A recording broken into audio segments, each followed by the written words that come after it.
سلام ومرحبا بكم في القناه ديالي شهوات سوكيش. كنتمنى انكم تكونوا بخير وعلى خير. اليوم ان شاء الله جبت لكم فيديو جديد. اليوم غادي نشارك معكم حلوه لعيد الفطر. الصراحه كتجي زوينه بزاف واقتصاديه، ما فيهاش بزاف ديال المكونات، اللي حلوه على شكل حبه ديال القهوه. الصراحه كتجي زوينه بزاف ولذيذه وكتذوب في الفم. نخليكم دابا ان شاء الله مع الطريقه ديال التحضير وفرجه ممتعه.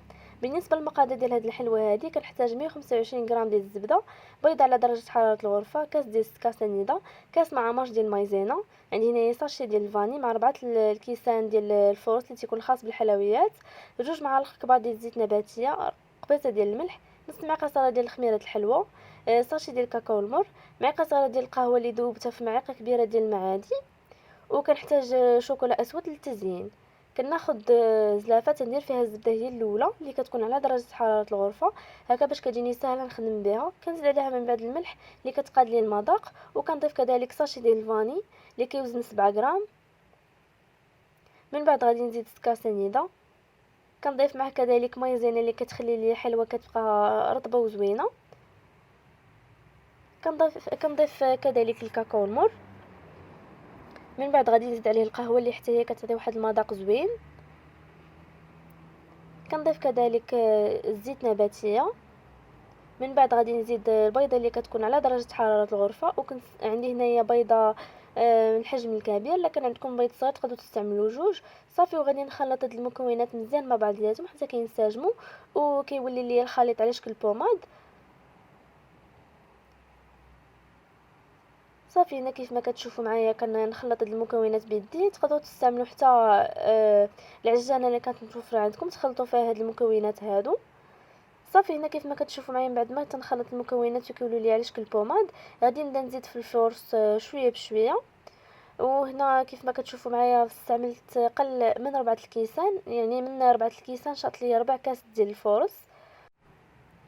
غادي نبقى نزيد في الفور شويه بشويه وكنجمع العجينه غير بالاطراف ديال الاصابع هكا باش ما تقلش ليا في الطياب. وبالنسبه لهاد العجينه هذه ما خاصهاش تدليك. صافي غادي نبقى نزيد في الفور شويه بشويه حتى كنجمع العجينه كامله. صافي هذا هو الشكل ديالها كيفاش خاصها تكون.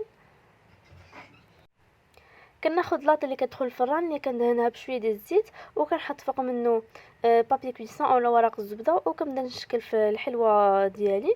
كنشكلها هكا على شكل حبه ديال الحلوه، من حبه ديال القهوه عفوا. من بعد كناخذ عود ديال الاسنان او تنديرو على شكل القهوه، وملي كندير داك الخط كنوسع واحد شويه باش كندير بحسب الشوكولا اللي غادي نزين به الحلوه من بعد.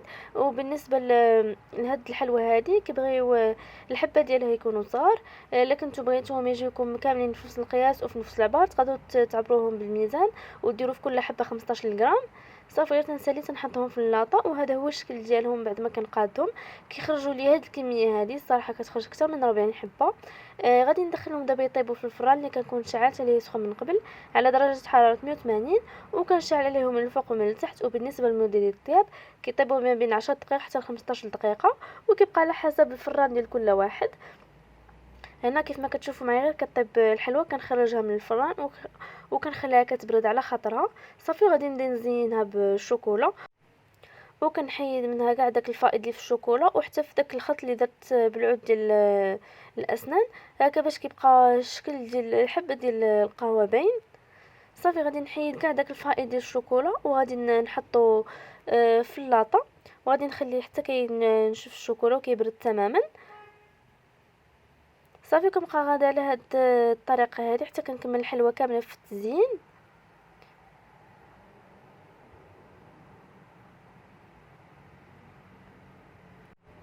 وهذا هو الشكل النهائي ديالها. كنتمنى ان هاد الوصفه هذه تنال الاعجاب ديالكم، وإلا عجبتكم جربتوها ما تنساوش تقولها لي في الكومونتير، وما تنساوش تقولوا شنو تبغيوني نشارك معكم في الفيديو الجايين، وشنو هما الوصفات ديال الحلويات اللي بغيتو تشوفوا الطريقه ديالي في التحضير ديالهم. نخليكم دابا ان شاء الله مع النهايه ديال الفيديو وبالصحه والراحه.